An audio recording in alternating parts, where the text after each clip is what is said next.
guys, welcome back to my YouTube channel. Di video kali ini aku akan bahas tentang yang namanya sindrom koroner akut. Nah, sebelum nonton videonya jangan lupa untuk like dan subscribe dan komen ya guys. Yang pertama aku bakal jelasin tentang pengertian dari sindrom koroner akut ini. Nah, sindrom koroner akut ini adalah suatu keadaan kegawatan jantung di mana disebabkan karena pengurangan secara tiba-tiba dari aliran darah jantung akibat adanya plak di arteriosklerosis yang mengalami ruptur atau erosi. Nah,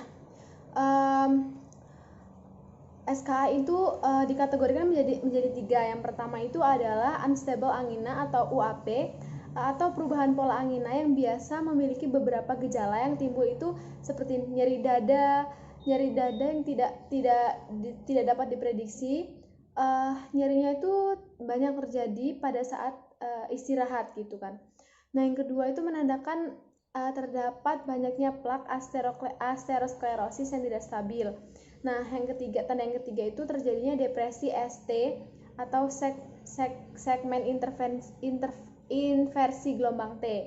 Nah, yang kedua itu adalah SKA non STEMI. SKA non STEMI itu ada tanda dan gejalanya itu yang pertama nyeri dada atau angina yang terjadi berhubungan dengan depresi saat ST segmen. Yang kedua itu menandakan terjadinya ruptur plak dan oklusi koroner secara intermiten. Nah, yang ketiga itu adalah SKA yang STEMI. Yang STEMI itu tanda gejalanya itu adalah berhubungan dengan oklusi total arteri oleh trombus akibat ruptur plak.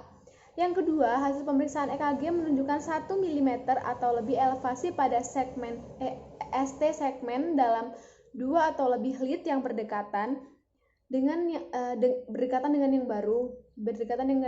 baru atau terdapatnya cabang kiri berkas HIS atau LBBB gitu. Nah, penyebab SKA sendiri itu yang utama itu adalah karena adanya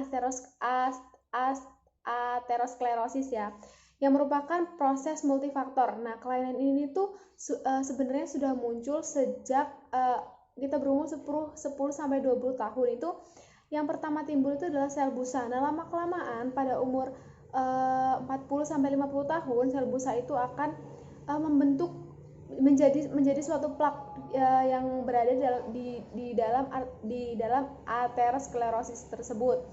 Nah, plak tersebut lama-lama akan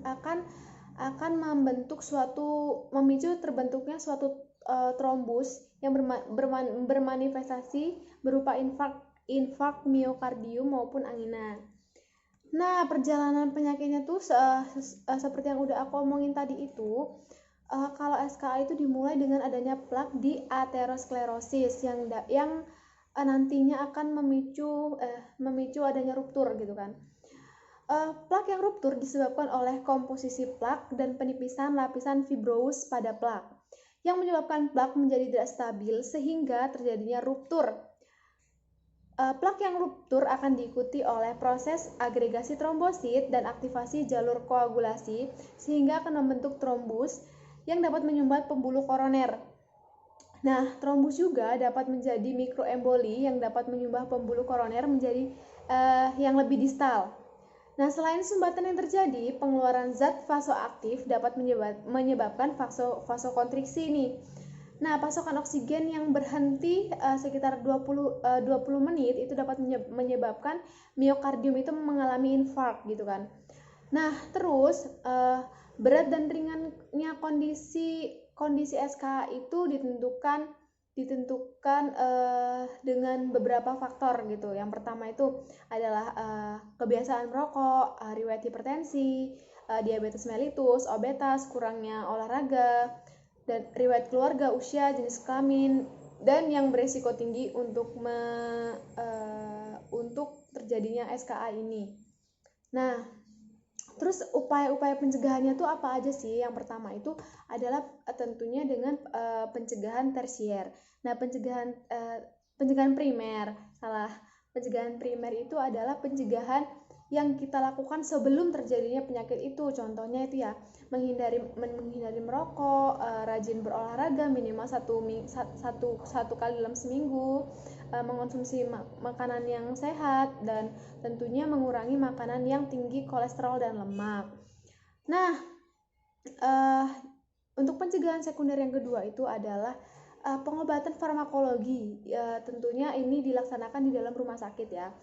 Pengobatan farmakologi itu nanti bakal aku jelasin di abis ini. Nah, abis itu bisa juga dikasih katerisasi jantung untuk membuka pembuluh darah itu melalui dimasukkan melalui pembuluh darah. Nah, yang ketiga itu ada pemberian oksigen untuk mempertahankan saturasi di atas 92%. Nah, untuk pencegahan tersier dapat dilakukan dengan diet rendah lemak dan kolesterol, tentunya dengan anjuran yang dokter berikan, dan memberikan obat yang sudah dokter berikan untuk supaya tidak timbul lagi gitu kan. Nah, untuk pelaksanaan farmakologinya ini ada banyak ya teman-teman. Yang pertama itu seperti yang aku omongin tadi, untuk terapi oksigen itu untuk menjaga saturasi oksigen di atas 92% gitu, untuk menghindari pasien itu kurang oksigen gitu. Nah, selanjutnya itu adalah pemberian nitrogliserin, diberikan pada pasien yang tidak ada hipotensi. Nah, diberikan secara sublingual. Sublingual itu artinya diberikan di bawah lidah. Itu dosisnya 0,3 sampai 0,6 mg atau spresi aerosol. Itu aerosol itu disemprot ya. Nah, jika terjadi nyeri dada masih tetap ada setelah diberikan 3 kali NGT setiap 5 menit, dilanjutkan dengan drip intravena. Jadi dilanjutkan dengan pemberian intravena itu sebanyak 5 sampai 10 mikrogram per menit. Tidak lebih dari 200 mikrogram per menit, dan tekanan darah sistolik jangan sampai kurang dari 10 mm air raksa. Nah, yang kedua itu morfin. Nah, morfin di sini digunakan untuk mengurangi kecemasan dan kegelisahan yang dirasakan oleh pasien, mengurangi timbulnya iskemia, meningkatkan kapasitas pembuluh vena, menurunkan tekanan pembuluh sistemik, menurunkan tekanan darah, sehingga beban kerja jantung itu dapat diringankan. Nah, yang ketiga, yang keempat itu adalah pemberian aspirin. Nah, pada penderita SKA itu pasien wajib diberikan aspirin. Kontradiksi pada pemberian aspirin ini, aspirin ini diberikan jika pada pasien tidak ada kontraindikasi pemberian. Nah, kontraindikasi pemberian aspirin ini antara lain adalah ulkus gaster dan asma bronkial. Jadi pada pasien dengan adanya ulkus gaster dan asma bronkial itu tidak dapat diberikan aspirin. Nah, yang kelima adalah pemberian antitrombolitik. Antitrombolitik itu berfungsi, contohnya itu adalah clopidogrel dan ticlopidin.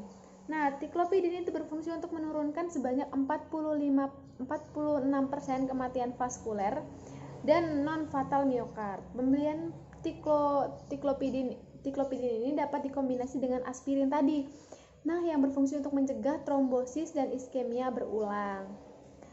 Nah, yang keenam itu adalah heparin. Heparin diberikan untuk menghambat secara tidak langsung pada pembentukan trombin, tetapi juga dapat merangsang aktivasi platelet.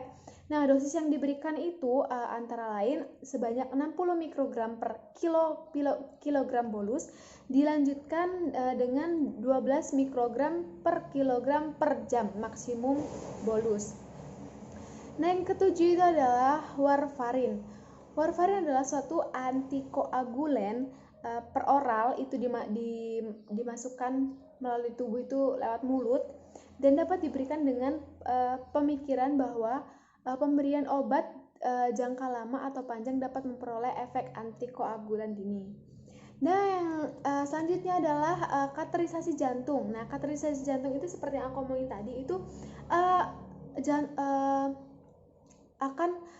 adalah tindakan memperdarahi atau memasukkan suatu balon kayak kateter gitu tapi bentuknya balon, dimasukkan melalui pembuluh darah atau daerah yang kekurangan atau bahkan tersumbat dan tidak mendapatkan suplai darah, yaitu dengan cara membuka sumbatan pembuluh darah koroner dengan balon yang dipasang dengan alat yang disebut stent. Nah, dengan demikian aliran darah akan segera kembali mengalir dengan normal dengan alat tersebut. Nah, yang kesembilan itu adalah trombolitik. Nah, pada SKA jenis STEMI dan left bundle branch block atau LBB baru dapat menurunkan angka kematian dalam waktu yang singkat sekitar 18%, tetapi tidak menguntungkan bagi pasien APTS dan non-STEMI. Nah, pemeriksaan diagnostik yang dapat dilakukan itu adalah yang pertama itu adalah peningkatan enzim jantung, nah terutama CKMB dan troponin. Nah, yang mana troponin itu lebih spesifik untuk nekrosis miokard. Nah, yang kedua adalah pemeriksaan EKG. Nah, pemeriksaan EKG itu untuk mengetahui adanya gambaran STEMI dan non-STEMI dengan atau tanpa gelombang Q patologi. Itu yang ketiga. Apabila pada pemeriksaan ditemukan infark inferior, maka akan dilakukan pemeriksaan sisi kanan filit yang berfungsi untuk mendeteksi kemungkinan infark ventricle.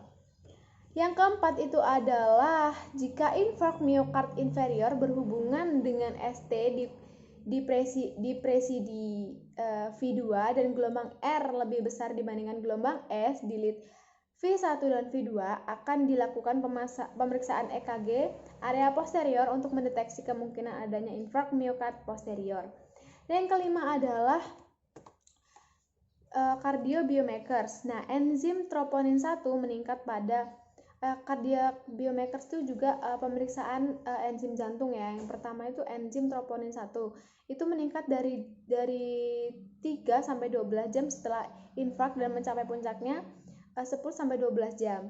Yang kedua, enzim kreatinin atau kinase KM atau CKMB meningkat 4-12 jam pasca infark. Level mencapai puncaknya antara 10-24 jam. Nah, yang keenam adalah ronsen torak yang dilakukan untuk mengidentifikasi adanya kongestif pulmonal atau perbesaran jantung.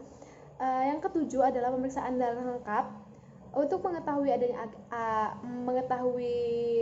keadaan darah, komposisi darah, semua komposisi darah, kimia darah dan koagulasi. Nah, cukup di sini aja teman-teman penjelasan aku tentang SKA ini atau sindrom koroner akut ini. Kalau misalnya teman-teman masih bingung sama yang aku jelasin di video ini, nanti aku akan taruh link Akademi Edu aku. Di situ udah aku buat suatu artikel lah ya, artikel penulisan SKA ini biar teman-teman baca di situ. Dan jangan lupa untuk like, subscribe dan komen ya teman-teman.